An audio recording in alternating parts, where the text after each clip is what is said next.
रश्मि और आप देख रहे हैं नेशन नेक्स्ट। कहते हैं नुक्ता के फेर से खुदा शब्द जुदा हो जाता है। इसी तरह भाषा चाहे कोई भी हो, कॉमा या फुल स्टॉप अगर किसी शब्द के पहले या बाद में लग जाए तब भी उस सेंटेंस का मीनिंग एकदम बदल जाता है। जैसे कि रुको मत जाओ और रुको मत जाओ, शब्द वही है, सिर्फ कॉमा के यूज से उसका अर्थ एकदम बदल गया। वैसे ही किसी साहित्यिक शब्द या संदर्भ यानी रेफरेंस के कारण भी अर्थ बदलते हैं। ऐसा ही हुआ सावरकर पर छपे एक ताजा मामले में। आइए समझने की कोशिश करते हैं कि क्या हुआ इस एपिसोड में। अगर आप ये वीडियो फेसबुक पर देख रहे हैं तो हमारे फेसबुक पेज को लाइक कीजिए, यूट्यूब पे देख रहे हैं तो हमारे चैनल को सब्सक्राइब करिए, बेल आइकन पर क्लिक करिए ताकि जब भी हम कोई नया वीडियो अपलोड करें तो उसका नोटिफिकेशन आपको सबसे पहले मिले।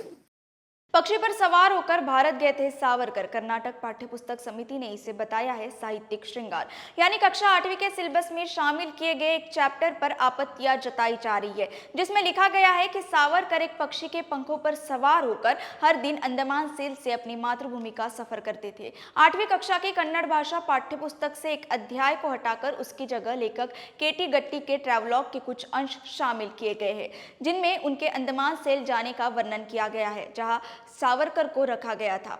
इसमें लिखा गया है कि सावरकर ने एक बुलबुल पक्षी के पंख पर बैठकर भारत के लिए उड़ान भरी थी। अध्याय के हिस्सों के कन्नड़ से अनुवाद में कहा गया है, सावरकर को उस अंधेरी कोठरी में रखा गया था, कमरे के अंदर पीछे की दीवार की तरफ, जहां से न तो आसमान दिखता था न कोई रोशनी नजर आती थी। हालांकि कहीं से कुछ बुलबुलें उड़कर सेल के अंदर आ रही थी। उनके पंखों पर बैठकर सावरकर हर रोज अपनी मातृभूमि पर जाया करते थे। एक रिपोर्ट के अनुसार बहुत से अध्यापकों ने इस पैराग्राफ पर यह कहकर आपत्ति जताई है कि इसका किताब में इस तरह उल्लेख किया गया है जैसे कि कोई शाब्दिक तथ्य हो और सावरकर वास्तव में पक्षी के ऊपर बैठे थे। Karnataka text book revision committee के अध्यक्ष रोहित चक्रतीर्थ ने कहा है, मैं सोचता हूँ कि क्या हमारे बुद्धिजीवियों का बौद्धिक स्तर इतना नीचे गिर गया है। सावरकर जो ये भी नहीं देख सकते थे कि उनके आसपास की दुनिया में क्या हो रहा है। वो एक पक्षी के पंखों पर बैठे थे और कहीं दूर स्थित अपनी मातृभूमि को छू रहे थे, जो एक तरह का साहित्यिक अलंकरण है। इसे उत्प्रेक्षा अलंकार कहा जा सकता है। उनके जवाब में कहा गया, किसी भी पारखी को पता होगा इस वाक्य का मतलब कि सावरकर एक पक्षी के पंखों पर बैठकर अपनी मातृभूमि जाया करते थे। ये नहीं कि सावरकर स्वयं किसी पक्षी के पंखों पर बैठा करते थे, लेकिन हमारे सो कॉल्ड इंटेलेक्चुअल्स को इस बात में समस्या दिखाई गई। इसका मतलब है कि उनकी समझ में कहीं कोई खामी है। उन्होंने कहा है कि लोगों को वाक्य की साहित्यिक व्याख्या को समझना चाहिए। उन्होंने पूछा, लेखक ये कहने का प्रयास कर रहा है कि सावरकर अपनी भावनाओं और अनुभूति के जरिए अपनी मातृभूमि पहुंच जाया करते थे।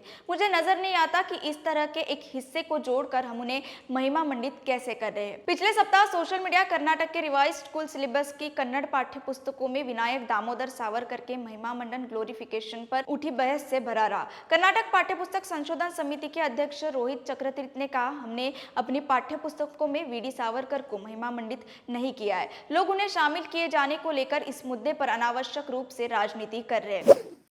उन्होंने कहा है कि कर्नाटक में पहले दिन से ही सिलेबस इशू को पॉलिटिक्स किया गया है, क्योंकि अगले वर्ष राज्य में चुनाव होने जा रहे हैं। इससे पहले चक्रतीर्थ की अगुवाई में इसी कमेटी पर स्वतंत्रता सेनानी भगत सिंह और गौरी लंकेश जैसे प्रगतिशील लेखकों पर एक चैप्टर हटाने और आरएसएस विचारक केबी हेडगेवार पर एक हिस्सा जोड़ने का आरोप लगाया गया था।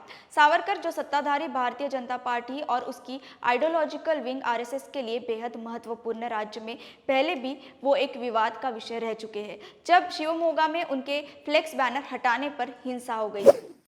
उन्होंने आगे कहा, पाठ्यपुस्तक कमेटी जो भी कर रही है उसका पहले दिन से राजनीतिकरण किया गया है। कुछ वर्गों को हमारे खिलाफ उकसाया जा रहा है, उन लोगों की वजह से जिन्हें चुनाव के लिए एक एजेंडा चाहिए, वो सिलेबस रिवीजन को एक राजनीतिक मुद्दा बनाने की कोशिश कर रहे हैं। उन्होंने ये भी कहा कि जो भी ये विवाद खड़ा कर रहा है वो वाक्य के अर्थ की गलत व्याख्या करके लोगों को गुमराह कर रहा है। वीडियो के प्रोड्यूसर है विक्रांत शांडिल्य। इस स्टोरी को आपके लिए लिखा है एसपी सिंह ने और मेरे साथ कैमरा के पीछे है नितिन मानकर और Anurag Raut. Nation next news hub for new India.